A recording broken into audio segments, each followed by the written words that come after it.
Doctor Arpana Rawat YouTube channel पर आप सभी का एक बार फिर से स्वागत है। आज का यह वीडियो कक्षा 12 के लिए है और आज के इस वीडियो में आप समझेंगे पहलवान की ढोलक के महत्वपूर्ण और लघु प्रश्नों के उत्तर। यदि आपको वीडियो पसंद आए तो इसी तरह के अन्य वीडियो भी आप इस चैनल पर देख सकते हैं। प्रारंभ करते हैं। पहला प्रश्न है, पहलवान की ढोलक रचना के लेखक का नाम क्या है? तो इसका उत्तर है पहलवान की ढोलक के रचनाकार फणीश्वर नाथ रेणु जी हैं। पाठ का प्रारंभ किस ऋतु के दिनों से होता है?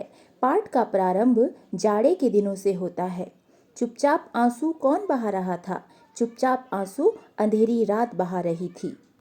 अगला प्रश्न है, किसका क्रंदन सुनाई दे रहा था? सियारों का क्रंदन सुनाई दे रहा था। पहलवान चांद सिंह के गुरु का नाम क्या था? पहलवान चांद सिंह के गुरु का नाम बादल सिंह था। पहलवान का नाम क्या था?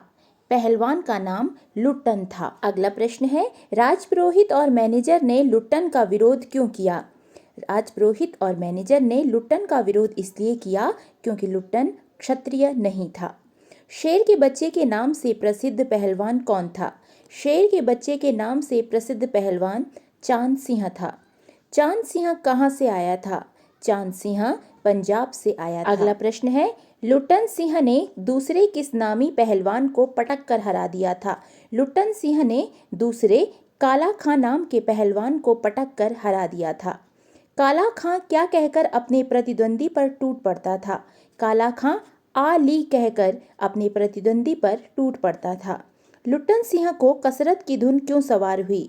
लुट्टन सिंह को अपने शरीर को मजबूत बनाने के लिए कसरत की धुन सवार हुई। अगला प्रश्न है, पहलवान की ढोलक में मुख्य रूप से किसका वर्णन है? पहलवान की ढोलक पाठ में मुख्य रूप से लुट्टन पहलवान की जिजीविषा और हिम्मत का वर्णन है। लुट्टन किस आयु में अनाथ हो गया था?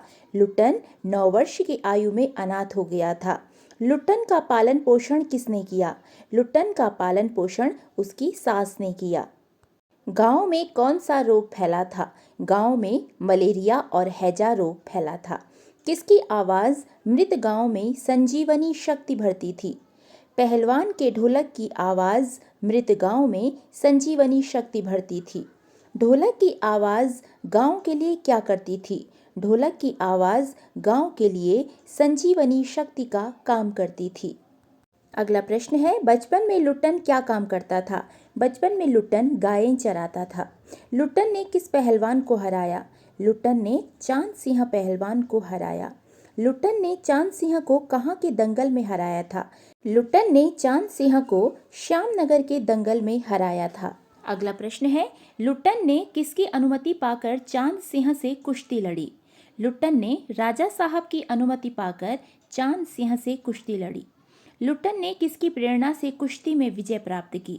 लुट्टन ने ढोलक की प्रेरणा से कुश्ती में विजय प्राप्त की। जीते रहो बहादुर, तुमने मिट्टी की लाज रख ली, यह कथन किसका है? यह कथन राजा साहब का है, जो कि उन्होंने लुट्टन के लिए कहा था। अगला प्रश्न है, राजा साहब का नाम क्या था? राजा साहब का नाम श्यामानंद था। लुट्टन को किसका आश्रय प्राप्त हो गया? लुट्टन को राजा साहब का आश्रय प्राप्त हो गया। राज दरबार से निकाले जाने पर पहलवान क्या करने लगा? राज दरबार से निकाले जाने पर पहलवान गांव के युवकों को कुश्ती सिखाने लगा। अगला प्रश्न है, लुट्टन के कितने पुत्र थे? लुट्टन के 2 पुत्र थे। राज दरबार से निकाले जाने पर पहलवान के दोनों लड़के क्या करने लगे? राज दरबार से निकाले जाने पर पहलवान के दोनों लड़के मजदूरी करने लगे। लुट्टन के बेटों की मृत्यु कैसे हुई? लुट्टन के बेटों की मृत्यु मलेरिया हैजे से हुई। अगला प्रश्न है, लुट्टन अपना गुरु किसे मानता था? लुट्टन अपना गुरु ढोलक को मानता था। लुट्टन किसकी आवाज से प्रेरित होता था? लुट्टन ढोलक की आवाज से प्रेरित होता था और कुश्ती लड़ता था।